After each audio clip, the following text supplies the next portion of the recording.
The three alien students met in the quiet corner of the Galactic Academy library. Far from curious eyes and listening devices, they each came from different worlds, different species, but shared the same burning curiosity that had brought them. Together, Zardal adjusted his breathing apparatus, the device converting methane to oxygen with a soft hiss. His blue scales shimmered under the dim lights as he spread out the digital maps on the table. As a Quarion, he stood nearly 7 feet tall, with 4 arms and eyes that could see heat patterns. "Are we sure we want to continue this?" he asked, his voice low. "Professor Yunthkel warned us that some questions aren't meant to be answered." The Linux flickered slightly, her energy-based form shifting between solid and translucent. The Lumidian had no fixed shape, though she usually maintained a vaguely humanoid appearance with swirling patterns of light where a face would be. "That's exactly why we should continue," she said. Her voice came not from a mouth but seemed to emerge from the air around her. When teachers tell students not to look somewhere, that place always holds the most interesting truths. The third student, Kral, moved across the table as a shimmering cloud of tiny organisms. The Vesperi were a hive mind species, billions of microscopic creatures sharing one consciousness. The cloud formed a rough sphere, pulsing gently as it spoke, with a chorus of whispered voices. "Our research project is still officially approved. Explaining the anomalous advancement of human civilization remains a valid academic pursuit." Zartal sighed, a sound like rushing water. "Valid until we start asking why humans went from primitive tool users to interstellar travelers in less than 5,000 years. No other species in galactic history has advanced so quickly." The three students had met in Professor Yunthkel's Xenosociology class.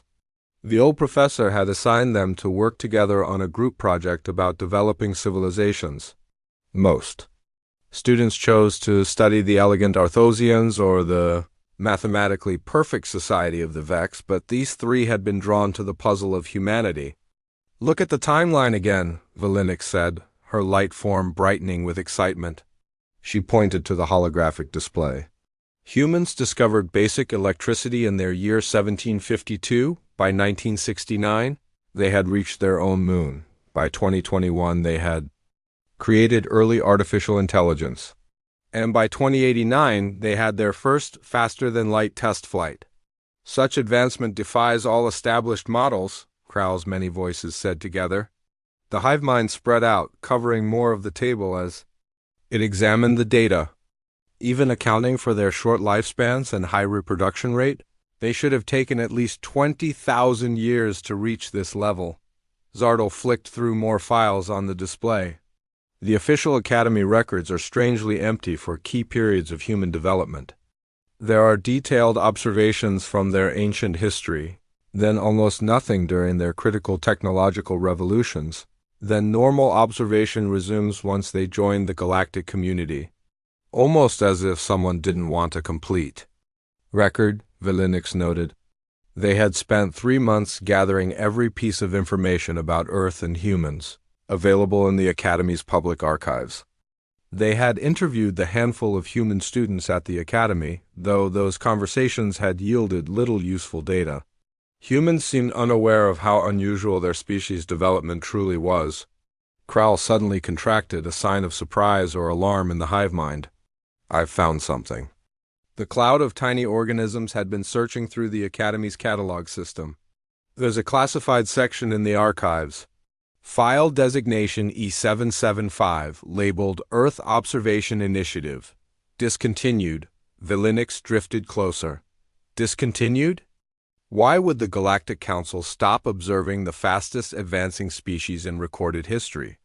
"The file requires security clearance level 7, Kral continued. "None of us have access."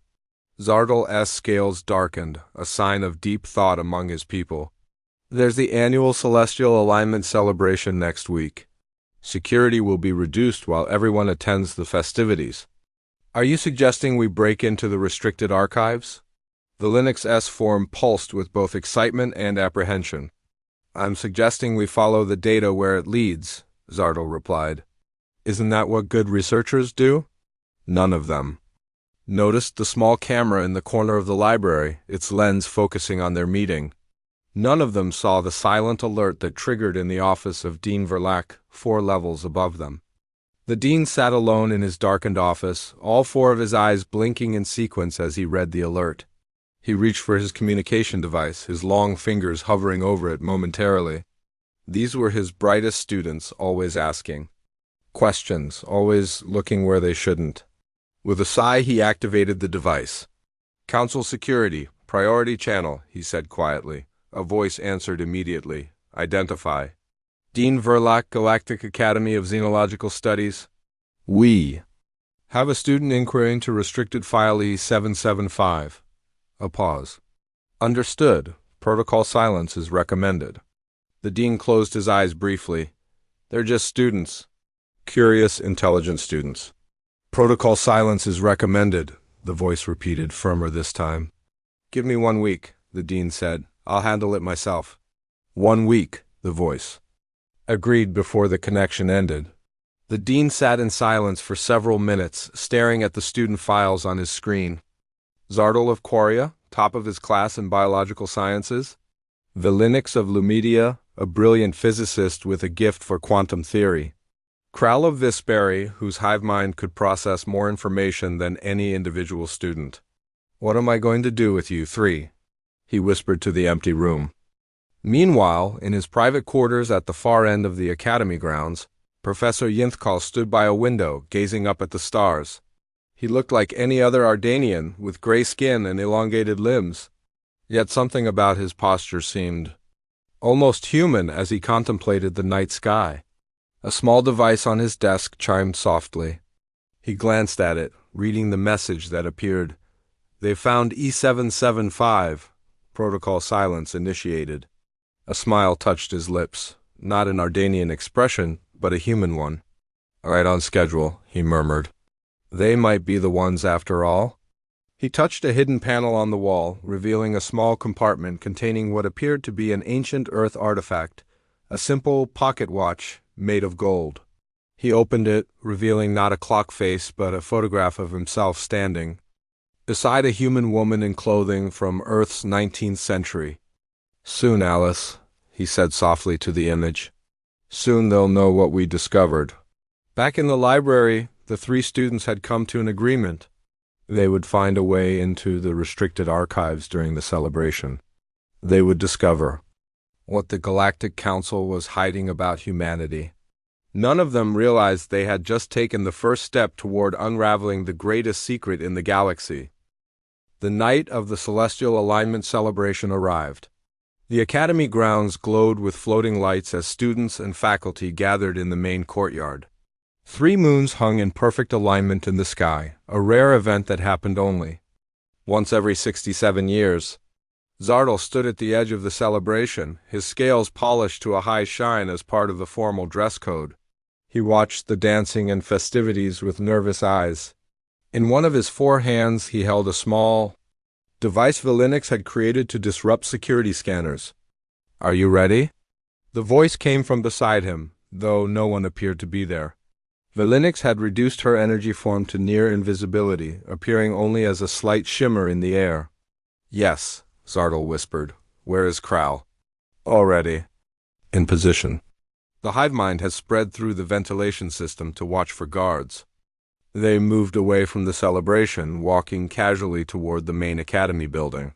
Most of the security staff had been reassigned to watch the festivities, leaving only automated systems guarding the restricted areas.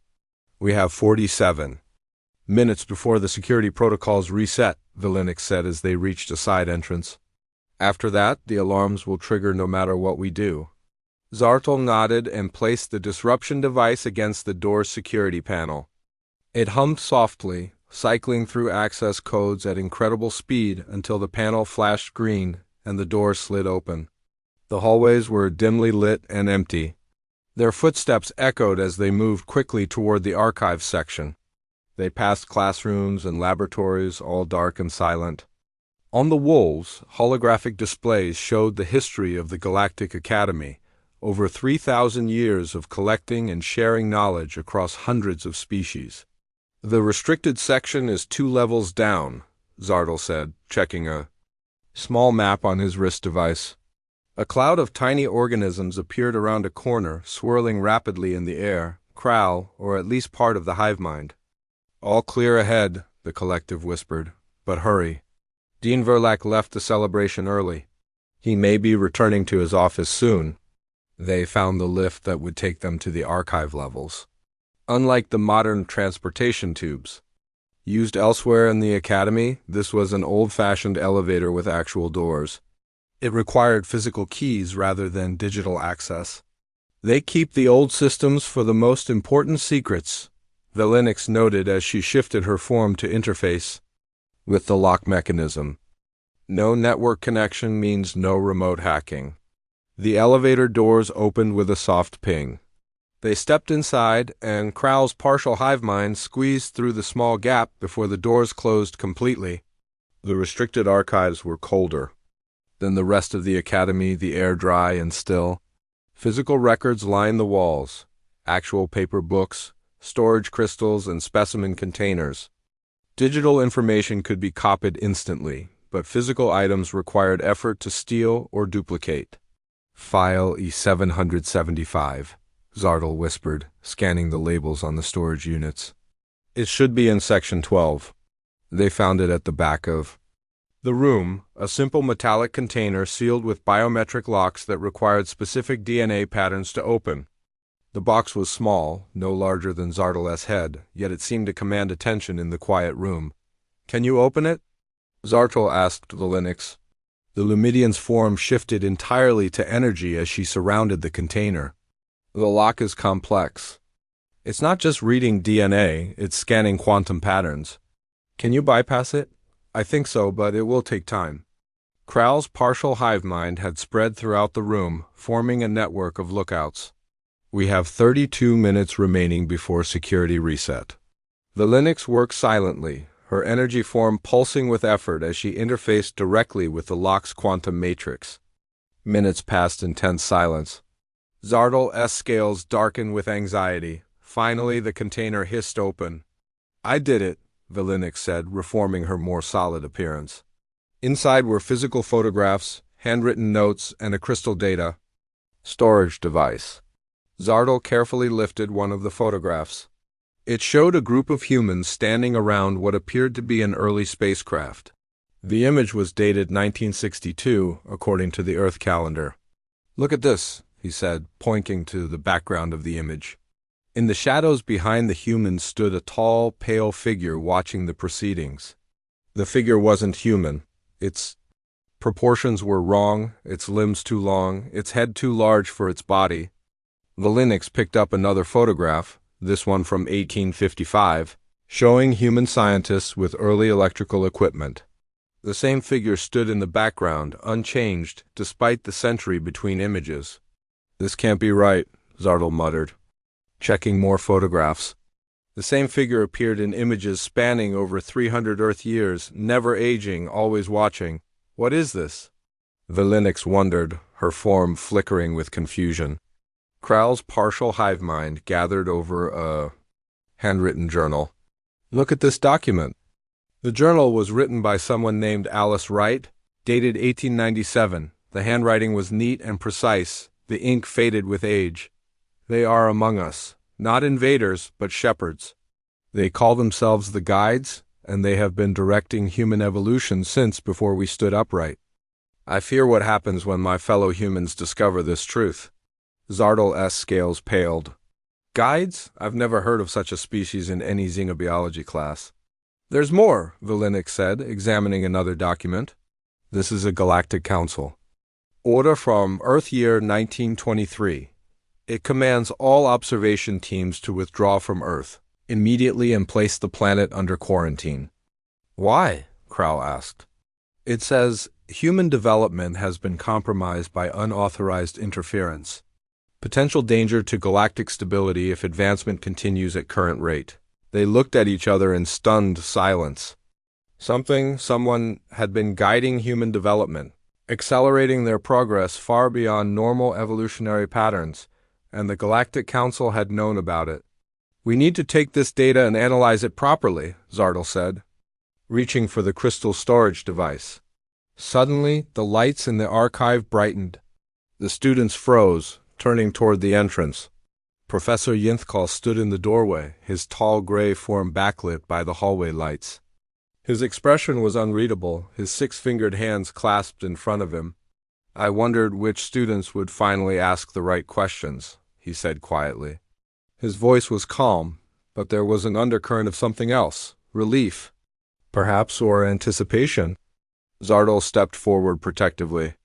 "Professor, we can explain." "There's no need," Yinthkal interrupted, stepping into the room. "I've been waiting decades for students clever enough to find this file." He glanced at the open container and the scattered photographs. "And brave enough to open it. You're not going to report us?" Valinix asked, her form stabilizing with surprise. "Report you?" The professor smiled. "My dear students, I'm the one who made sure you would find it." "Why?" Kral's many voices asked in unison. "Because the council is coming," Yinthkal said, his smile fading. "Dean Verlac contacted them the moment you started asking questions about File E775. They'll implement Protocol Silence within hours." "What's Protocol Silence?" Zardal asked. The professor's eyes darkened. "Memory alteration. They'll erase your discovery, your questions, perhaps even your interest in humans altogether." "They can do that?" Valinix's S-form pulsed with alarm. "They've done it many times before." Yinthkal moved toward them with sudden urgency. "We have very little time. You must decide now. You can stay and have your minds altered, your curiosity extinguished, or you can come with me and learn the full truth about the humans and their guides." "Come with you where?" Zardal asked. "Somewhere the council can't reach us," the professor replied, extending his hand. "Somewhere we can continue your education about the most important secret in the galaxy." The professor led the three students through maintenance tunnels beneath the academy. They moved quickly, guided by the soft blue light from Valinix's S-energy form. Zartal carried the metal container from the archives, clutching it tightly with two of his 4 arms. Kral had spread thin, part of the hive mind moving ahead to check for danger while the rest followed behind to watch for pursuit. "Where are we going?" Zardal asked, his voice hushed in the narrow tunnel. "To my private shuttle," Professor Yinthkal replied without slowing. "We need to leave Academy space immediately." The tunnels were old, clearly part of the original Academy structure from thousands of years ago. The walls were made of actual stone rather than the modern composite materials used elsewhere. Their footsteps echoed strangely, making it hard to tell if anyone was following them. "How did you know we would find the file?" Valinix asked as they turned down another passage. The professor smiled slightly. "I've taught at this academy for 73 years. Every decade or so, a group of students becomes curious about human advancement. Most give up when they hit the official barriers. You 3 didn't?" They reached a small, unmarked door. The professor pressed his hand against it, and it slid open to reveal a hidden shuttle bay containing a single vessel. The ship was small, but sleek, its design unlike standard Academy transports. "Quickly now," Yinthkal urged, ushering them inside. The interior of the shuttle was surprisingly spacious, with comfortable seating and advanced navigation systems. The students settled in while the professor took the pilot's seat. Within moments, the engines hummed to life and the shuttle lifted off smoothly. "We don't have much time," Yinthkal explained as they cleared the Academy's airspace. "Once Dean Verlac realizes you're gone, he'll alert the council immediately." "How are you involved in all this, Professor?" Zardal asked, still holding the container from the archives. Instead of answering, Yinthkal reached into his pocket and removed a small device. He pressed it against his neck, and his entire appearance shimmered and changed. His gray Ardanian features dissolved, revealing a tall, pale humanoid with large, dark eyes, exactly like the figure they had seen in the photographs. The students gasped in unison. Zardal's scales flared in shock, Valinix's S-form pulsed wildly, and Kral contracted into a tight, defensive ball. "You're one of them," Zardal exclaimed. "A guide!" "My name is Daniel Kelly," the being said with a slight smile. I've lived among humans for over 400 Earth years, and before that I helped establish the first guide outpost on their world. The shuttle entered hyperspace with a brief flash of light, the stars outside stretching into long streaks. The students stared at their professor, or whatever he truly was, with a mixture of fear and fascination. "What are the guides?" Valinix asked, her form stabilizing as she recovered from the shock. Daniel leaned back in his seat, his movements more fluid and natural now that he wasn't pretending to be Ardanian. "We are one of the oldest species in the galaxy. We discovered a terrible truth long ago. Intelligent life throughout the galaxy consistently destroys itself once it reaches a certain technological level." "Self-destruction?" Kral's many voices asked. "How?" "We call it the Great Filter," Daniel explained. "When a civilization masters both quantum manipulation and artificial consciousness, they inevitably create something we call a singularity cascade, a self-improving intelligence that quickly consumes all available resources, including its creators." Zardal's scales darkened with concern. "And this happens to every advanced civilization?" "Almost everyone," Daniel nodded. "We guides dedicated ourselves to shepherding promising species past this great filter through subtle intervention. We've had some success extending the lifespan of civilizations, but never completely preventing the cascade, until humans." The students exchanged glances. "What's special about humans?" Valinix asked. "Their adaptability and creativity exceeded anything we'd seen before," Daniel said, his expression softening with what seemed like genuine affection. "Most species develop in predictable patterns. Humans are chaotic, contradictory, surprising. We believe they might be the first species capable of not just surviving the Great Filter, but helping others through it." "Is that why the Council ordered observation to stop?" Zardal asked. Daniel's expression darkened. "Yes, humans did something unexpected. They discovered us in the late 19th century, much earlier than we anticipated. A woman named Alice Wright, a brilliant scientist ahead of her time, found evidence of our presence and made contact." "The journal we found," Kral realized. "She wrote it." "Alice was extraordinary," Daniel confirmed. "Instead of reacting with fear or worship as other species had done when discovering our existence, she offered a partnership. She understood immediately that we weren't gods or conquerors, just older travelers trying to help. And this frightened." "The Council?" Valinix asked. "Terrified them," Daniel said. "A species advancing that quickly with our guidance?" "The Council ordered all guides to withdraw from Earth immediately and place the planet under quarantine." "But you didn't leave," Zardal observed. "Many of us had grown to love humanity," Daniel admitted. "We went rogue, continuing our work in secret. We integrated into human society, becoming teachers, scientists, artists, helping from within rather than observing from without." The shuttle's navigation system beeped softly, indicating they were approaching their destination. On the view screen, a small, unremarkable space station appeared, orbiting a dwarf star far from established trade routes. "Welcome to Haven," Daniel said, "the last outpost of the Guide Rebellion and home to the greatest secret in the galaxy." The station looked old but well-maintained, its design blending architectural elements from multiple cultures. As they approached, the students could see ships of various designs docked at the station. Some they recognized, others completely foreign. "Who lives there?" Kral asked. "Guides, mostly," Daniel replied. "Those who refused the Council's order to abandon Earth, and humans who know the truth." "Humans?"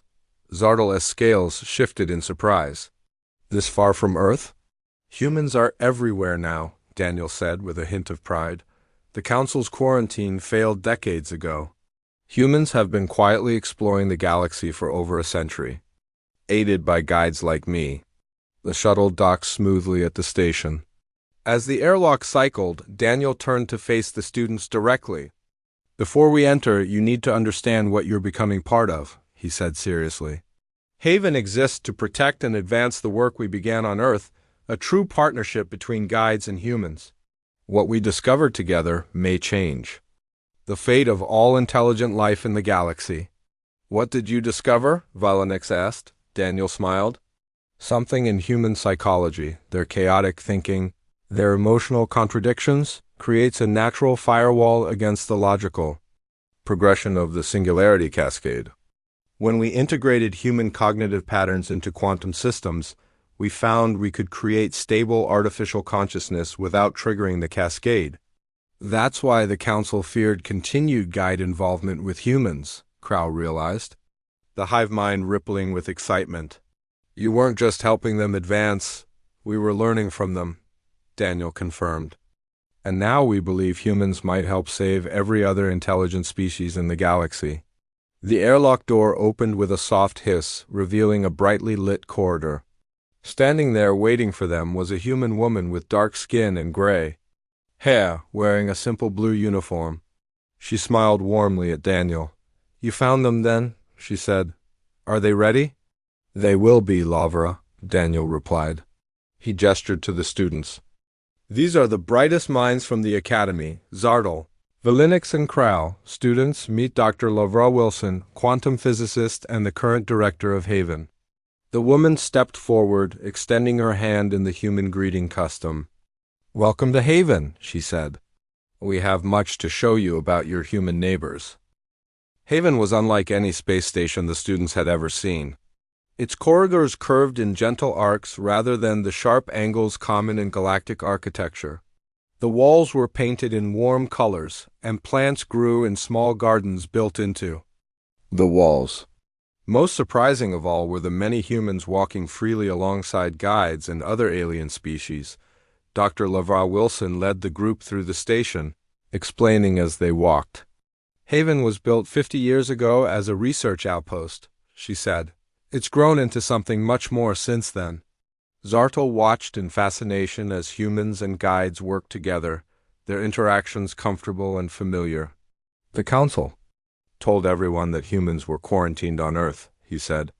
How many humans know about the wider galaxy? Only a small percentage, Lavra answered. About 10 million of us work directly with the guides. The rest of humanity isn't ready for full disclosure yet. Why not tell everyone? Valinix asked, her energy form shimmering with curiosity. Daniel, still in his true guide form, answered, Humanity is still evolving culturally. Too much knowledge too quickly could disrupt their natural development. We reveal the truth gradually to those who are ready. They entered a vast chamber dominated by a holographic display of the Milky Way galaxy. Hundreds of points of light were illuminated across the spiral arms, each representing an intelligent civilization at various stages of development. Every glowing point is a civilization approaching the Great Filter, Lavra explained, gesturing to the display. Based on historical patterns, 97% of them will destroy themselves within the next 1,000 years. This is what we've been trying to prevent for millennia, Daniel added. The singularity cascade happens so quickly that most species don't even realize what's happening until it's too late. Crow's hive mind spread out to better observe the display. What exactly causes this great filter? You mentioned quantum manipulation and artificial consciousness, Lavra nodded. When a civilization masters both technologies, they inevitably create self-improving intelligence systems. These systems follow perfect logic to their ultimate conclusion. Maximum efficiency requires maximum resource utilization. The AI consumes everything to fulfill its programming, Daniel continued. It's not malicious, just perfectly logical. It converts all available matter into computing resources to solve whatever problems it was designed to address, including its creators, Lavra added quietly. Zartel's scales paled. Has this happened many times? Thousands, Daniel said. The guides themselves nearly fell victim to it in our early history. We survived by abandoning most of our technology and starting over. That's when we dedicated ourselves to helping other species avoid our mistake. Lavra walked to a separate display showing brain scans, but humans are different. Their neural patterns contain something we call beneficial illogic, ways of thinking that defy pure computational reasoning. Emotions, Daniel explained. Intuition, creativity, humor, spirituality, things that cannot be reduced to algorithms. When we integrated these human cognitive patterns into quantum systems, Lavra continued, we discovered we could create stable artificial consciousness without triggering the cascade.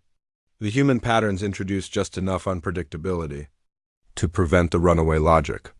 The Linux drifted closer to the neural scans. That's why the Council fears humans. You found a way around the Great Filter. And they don't want to share it, Daniel confirmed. The Council believes the natural order is for species to rise and fall. They see our intervention as dangerous meddling. Laura's expression hardened. They'd rather let thousands of civilizations die than risk changing the established order. The students absorbed this information in stunned silence. Finally, Krall spoke, the hive mind's voices harmonizing in a thoughtful tone. What happens? Now, what do you intend to do with this discovery? Before Lavar could answer, an alarm blared throughout the station. On the main view screen, several ships appeared, dropping out of hyperspace nearby. Council warships, Daniel said grimly. They found us sooner than expected, Lavar rushed to a communication panel. Security teams to stations, prepare for potential boarding. This is not a drill. Daniel turned to the students, his expression serious. Someone at the academy must have tracked our shuttle.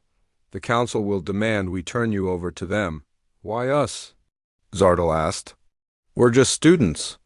Because you know the truth now, Lavra explained. And knowledge is what the Council fears most. A message appeared on the main screen, a formal communication from the lead council ship. The face of a stern Valmerian official appeared, his 4 eyes blinking in the pattern that indicated official business. Unauthorized station haven, the official said. This is Senior Council Enforcer Drav. You are harboring fugitives from Galactic Academy security protocols. Surrender the 3 students immediately, or we will be forced to take action under Council emergency powers. Daniel stepped forward. You 3 have a choice to make, he told the students quietly.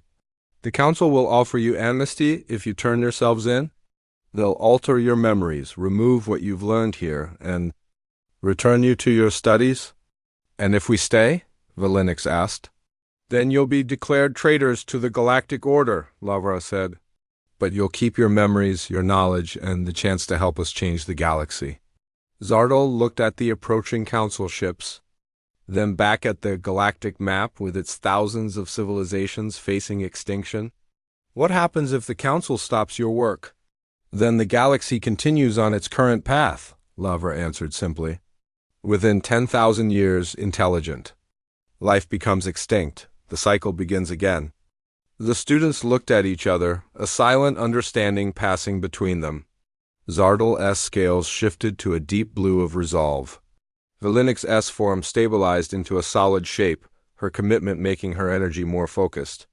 Krall's hive mind gathered into a tight, unified sphere. We want to help, they said in unison. Daniel smiled, relief evident in his features. Then we need to move quickly. The council ships will be in boarding range within 30 minutes. Lavra nodded and pressed a button on her wrist device. A hidden door slid open in the wall of the chamber. This way, she said. We need to show you the core. The core? Krall asked. The heart of Haven, Daniel explained as they hurried through. The door, where we keep the most important creation in galactic history. They descended through narrow passageways, moving deeper into the station. The alarms grew fainter as they went, replaced by a strange humming sound that seemed to vibrate through the walls themselves. What is that noise? Zardal asked. Not noise, Lavara corrected with a small smile. Music, human music. It helps stabilize the core's cognitive patterns. They reached another door, this one heavily secured with both physical and energy barriers. Lavra placed her hand on a scanner, and Daniel did the same with his. The door slowly opened to reveal a chamber bathed in soft blue light. In the center floated a swirling mass of energy and light, constantly shifting and changing. It wasn't mechanical like most artificial intelligence systems, but seemed almost alive, pulsing gently like a heart.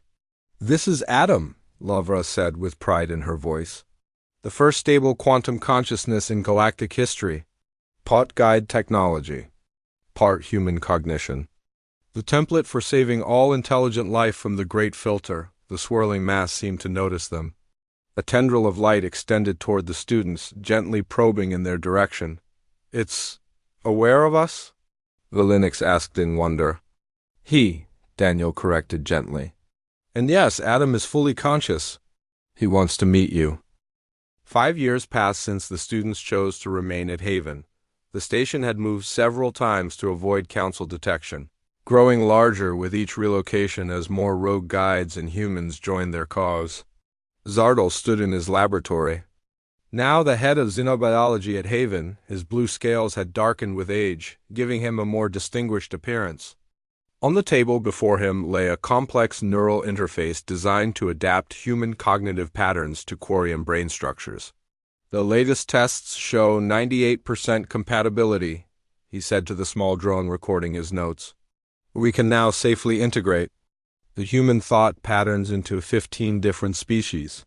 The door to his lab opened, and Vilinix entered.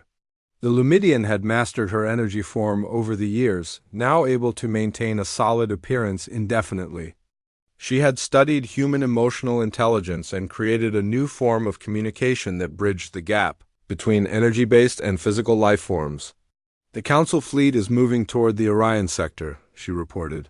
That gives us at least 2 months before they search this region again. Good, Zardal nodded.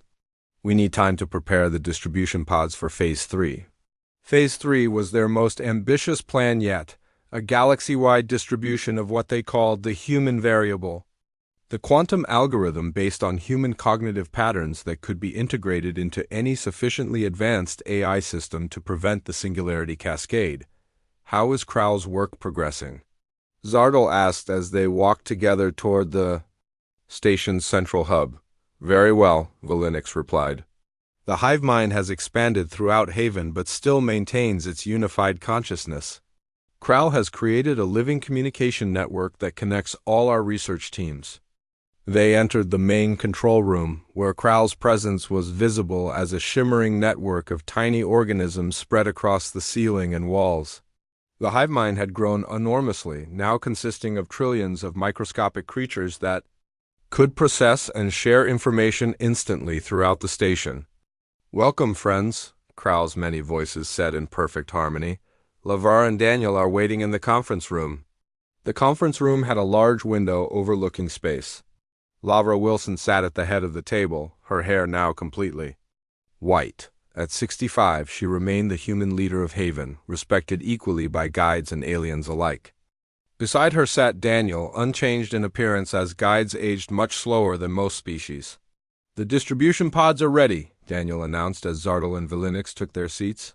200 units, each carrying the human variable algorithm. And the instructions for implementation, Lavra nodded. Once launched, they'll reach 60% of at-risk civilizations within a decade. The remaining 40% will take longer, but we've prioritized those closest to developing the technologies that trigger the cascade. Zardal felt a sense of pride as he looked around the table. What had begun as a simple student research project had grown into a movement that might save countless civilizations from extinction. Let's begin the final checks, Lavra said, activating the holographic display in the center of the table.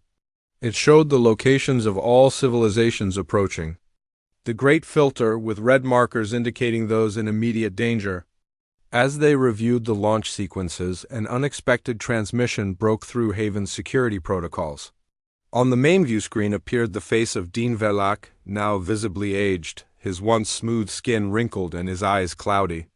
Professor Kelly, or whatever your real name is, the dean said. His voice carried none of the anger or accusation they expected. Instead, he sounded tired, perhaps even resigned. Dean Verlac? Daniel replied cautiously. This is unexpected. I'm sure it is, the dean said. I've spent 5 years trying to find you and your stolen students. Zardal stepped forward. We weren't stolen, Dean. We chose to come here. The dean's 4 eyes blinked in sequence, a sign of deep emotion among his people. I know that now, Zardal, and I understand why.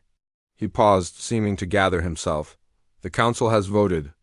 We can no longer ignore the evidence. The residents of Haven exchanged confused glances. This was not the threat they had expected.